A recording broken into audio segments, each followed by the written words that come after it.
Hey, it's Captain Jay, PointClickFish. We're back and we're on the road. This time we're in Lewiston, New York, in the Niagara region. And obviously, we talk about it a lot.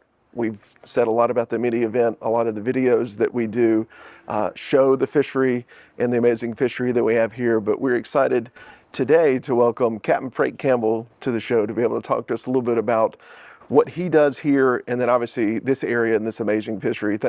Frank, I tell you, it's great to have you finally here on the podcast with us. So thank you. Yeah, I'm excited. It's an honor.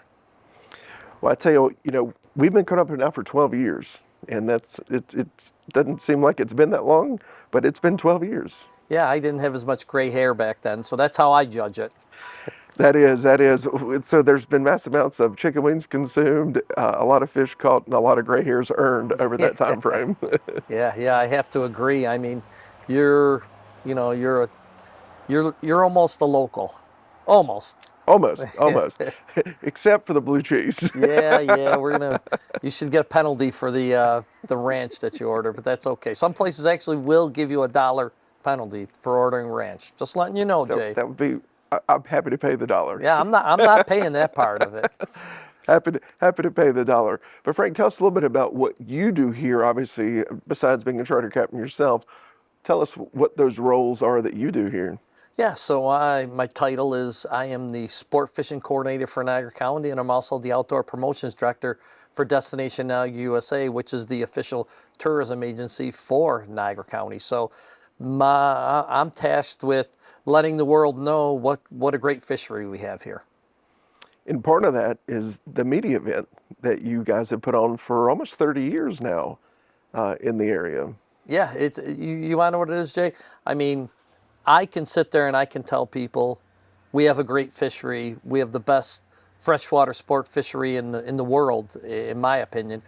But when it comes from other people's, especially media's, whether it's in print or whether it's, through a television show, talk, that adds some, credibility to it. It's not me saying it, it's James Hall, the editor of Bassmaster, or it's, Mark Davis from Big Water Adventures, or, something in that level. So I think by letting other people tell that story, it just brings it up to another level. Okay, Frank said that, but it also was said by Todd Seisner or Mike Carney and Jay Feemster, whoever it may be. And, that's always been my approach is, let's get the story out there, but let's let the media, tell it in their words. 12 years ago, speaking of Mark Davis, obviously talking about coming up here to the media event, he was like, hey, you just got to come. It's really cool. It's, you got to check it out. And I remember that first time coming up here. Now, I will tell you this. One of the first times, if not the first time that I came, we were going over the bridge and there was nothing but ice everywhere. The ice booms were still in place. And I was like, so you guys fishing this, right? And they were like, oh, yeah, we fish here, because it was funny. And I was like, okay. All right. And so I didn't really know what to expect. I've heard great things, but I hadn't been here. I hadn't experienced it. But like you said, being able to come here and experience that firsthand from that first time on was like, the fishery itself is just so diverse. And obviously the layout. So in the background here, we actually have the lower Niagara River in a town called Lewiston, and that's typically where the media event's based out of. But explain to the audience kind of the layout of the bodies of water that you have here and the diversity of those. Yeah, as you said, we're in Lewiston right now, which is on the lower Niagara River. We're about 7 miles below Niagara Falls. So the Niagara River is about a 30-mile river that flows north from Lake Erie into Lake Ontario. Niagara Falls is about the 15-mile point. So what really makes it cool is the fact that Lake Ontario and the lower Niagara River are really considered a cold water fishery with warm water assets. So we have great trout and salmon fishing. We have the good bass fishing, the walleye fishing, but it's the diversity down here, mixing between the cold water fish and the warm water fish. You go up in Lake Erie and the upper Niagara River, it's more of a warm water fishery, exact opposite.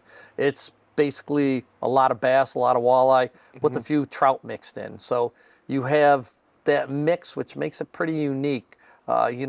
I've often said within a 30-mile radius of Lewiston, New York, you're going to be able to find the most size, diversity, and numbers of fish that you will any place. And that holds true in just two uniquely different fisheries, but yet they're right in each other's backyard. And really, over that time frame, we've truly seen that diversity. I mean, you can catch salmon, you can catch trout, you can catch smallmouth, walleye. I mean, just a complete diversity of, well, from one end of the spectrum to the other along this whole river. And if the wind's blowing in the wrong direction, you can go the other body of water, and you can change. Well, I think that that's one of the unique things is you can utilize both bodies of water. As you said, a strong southwest wind will kick you off Lake Erie. A strong northeast wind will kick you off Lake Ontario. But a strong northeast wind, you can go up the Erie and have a good flat lake.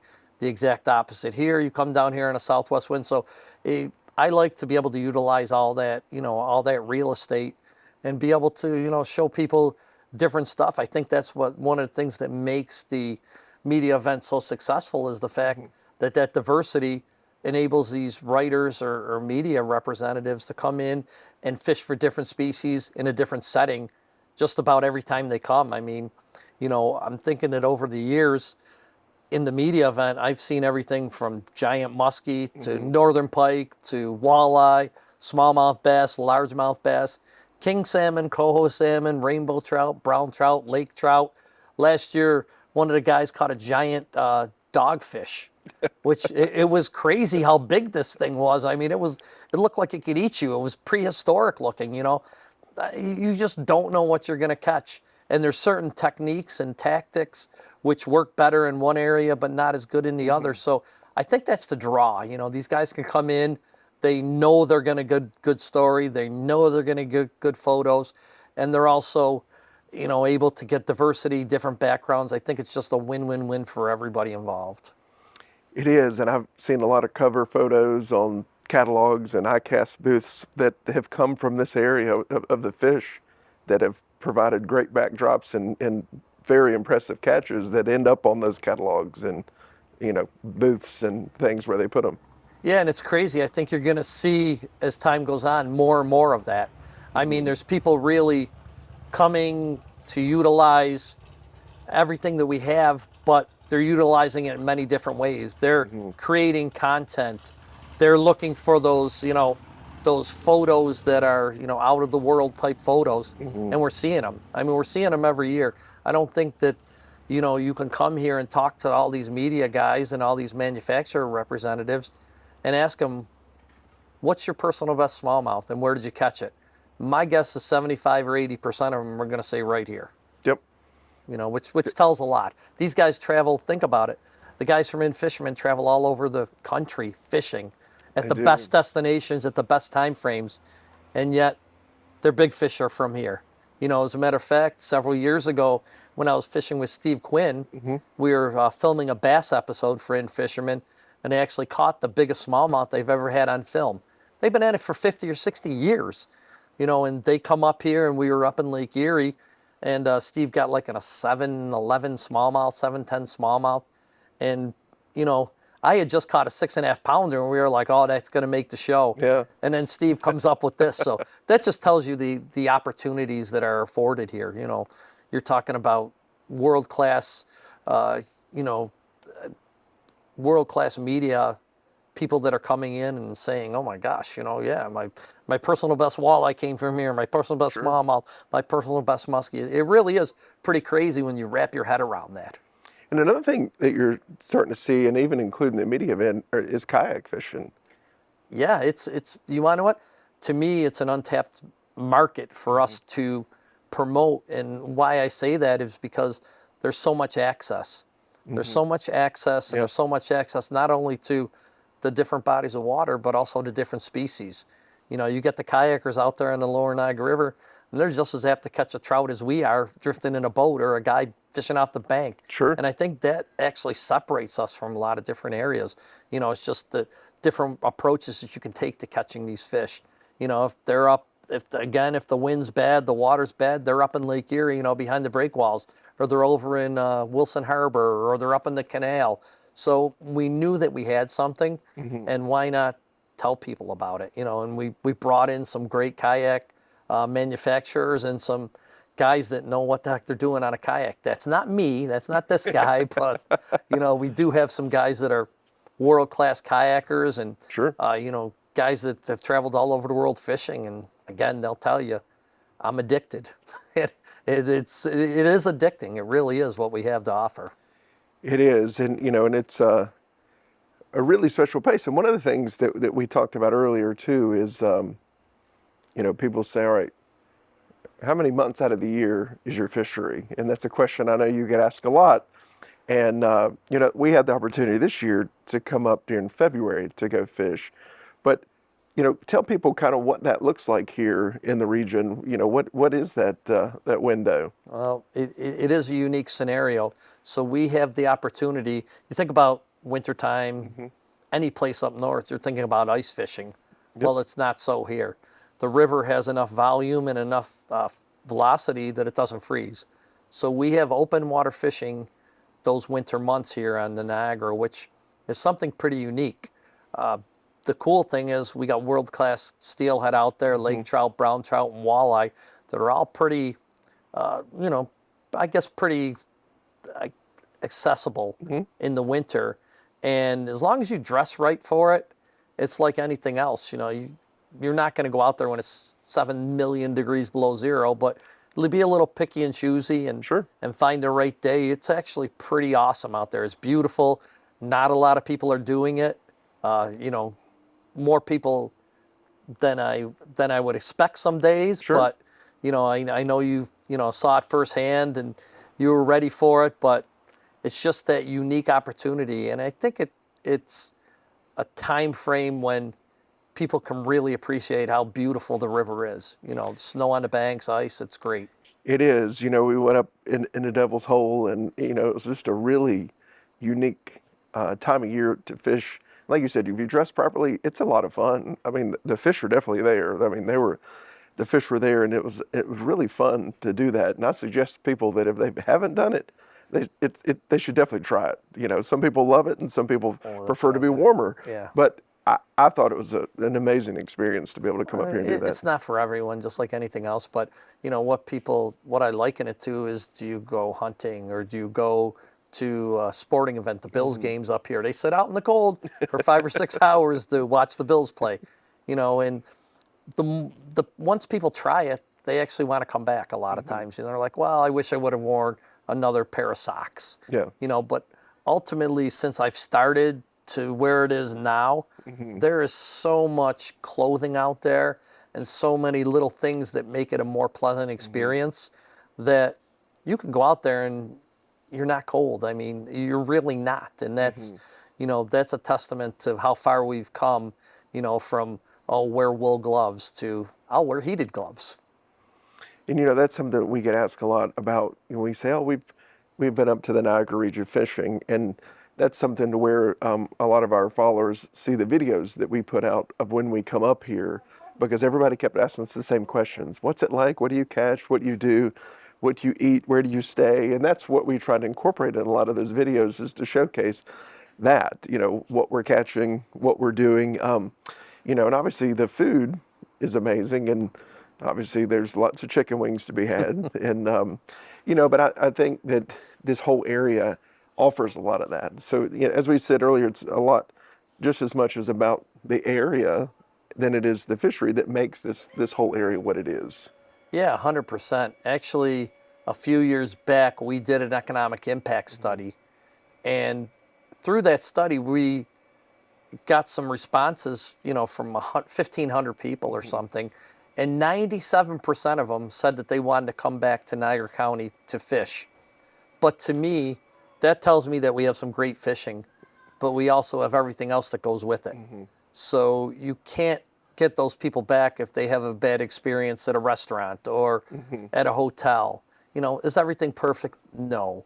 But that being said, it's up to their standards, and it's a one-stop shop. And I think more and more people want that. They don't want to have to fish here and travel an hour to get a decent meal, or fish here and their accommodations are 7 miles away. And one of the things that you guys have done as part of that to raise awareness and to educate people is the Greater Niagara Fishing Expo. And that's something that takes place in February every year. Kind of tell us a little bit about that. Yeah, I mean, it was started under the premise that we wanted to educate the anglers. So we wanted to create the best angler that we could and let them have pleasant experiences when they came out here. Not only people that go out on charters, but recreational anglers. So the way we did that was we started a seminar series or a speaker series where we offer up to 250 seminars for people on a wide variety of topics, from salmon fishing out in the lake to perch fishing up in Lake Erie to kayak fishing to, boat safety. I mean, if you want to learn something and you want to become a better angler, that is the place to be. Not only is it, a great venue, but it's also being taught by the leaders in those genres of fishing. So you have, the salmon seminars are being taught by some of the best captains on Lake Ontario. The walleye seminars are being taught by touring pros that come up and fish walleye tournaments up in Lake Erie. So one of the things that we wanted to do was let the best of the best, offer the opportunity to create better anglers. And in the long run, it actually makes it better for everybody that's involved. It really does. When you have people that are going out there and doing things the right way, if you got a guy who's coming out there blind and he's trolling against everyone else's troll, it's not doing anyone any good. But if you educate him a little bit and tell him why he needs to troll a certain way, Sure. he's gonna conform, he's gonna have success, and he's gonna be like, yeah, well, those are the type of things that we're looking to do.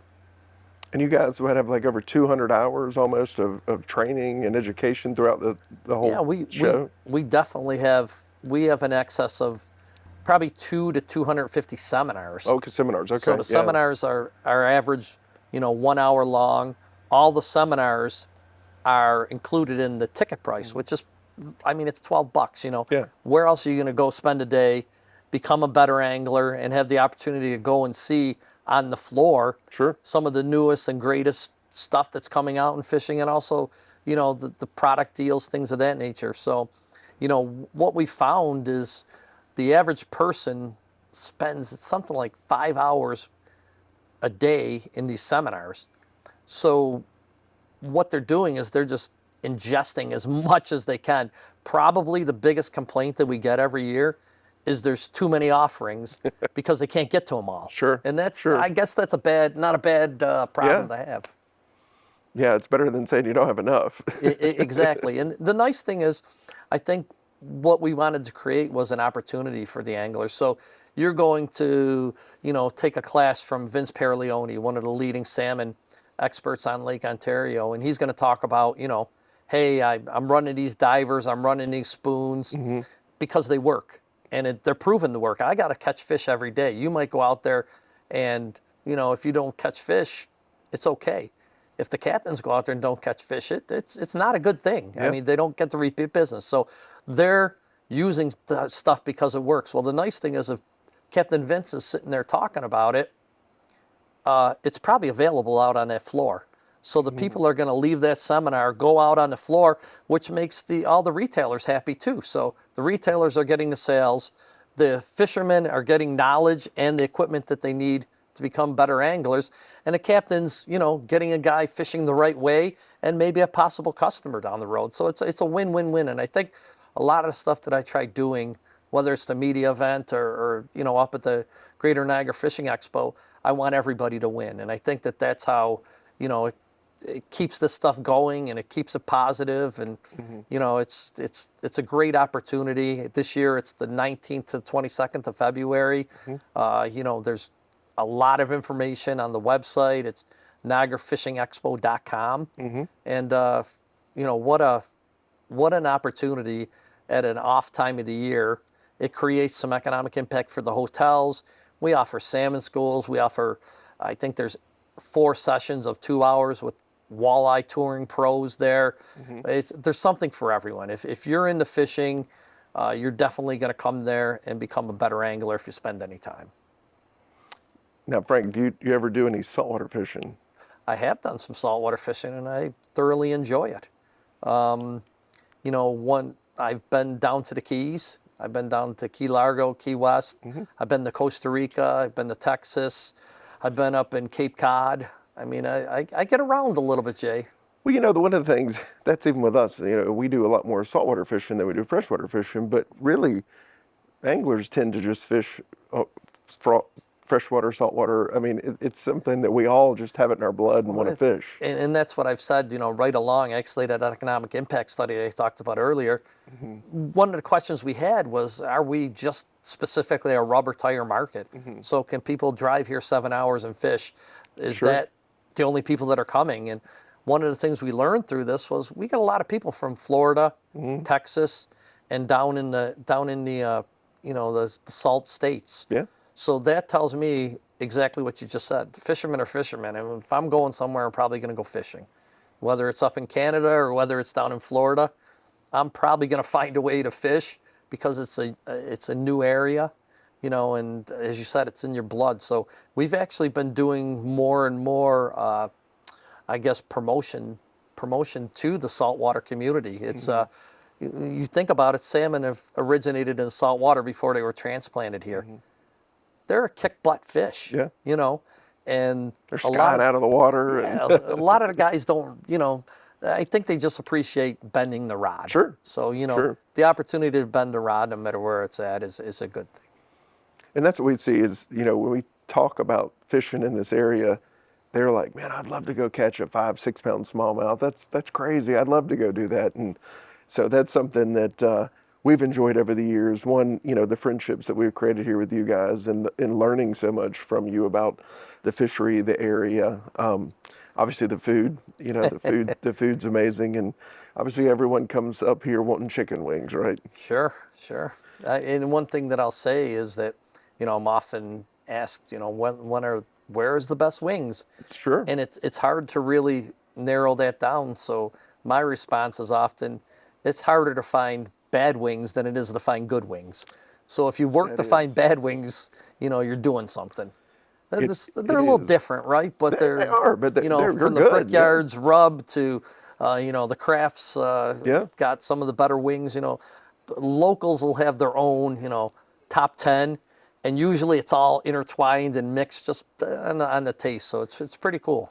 Matt and I always say when we come back from the media event, we have to do a wing detox for a couple of weeks, just because we love them and we eat them so much while we're here. And we're like, "Whoa, man, we might do a little detox after a week." It's crazy because no matter what, it seems to make its way into every meal. Whether it's appetizers or, when we're at the Niagara Crossing, eating our opening night, welcome stuff. It's always pizza and wings. And then some of these guys, I'm telling you, I think that they would eat wings breakfast, lunch, and dinner. There's a few of them. I'll take 50 wings. I'm like, dude, we just had wings like 9 days in a row. Are you serious? Yeah, are you exactly. Serious? Now, if somebody wants to find out more information about the Expo, what's the best way for them to do that?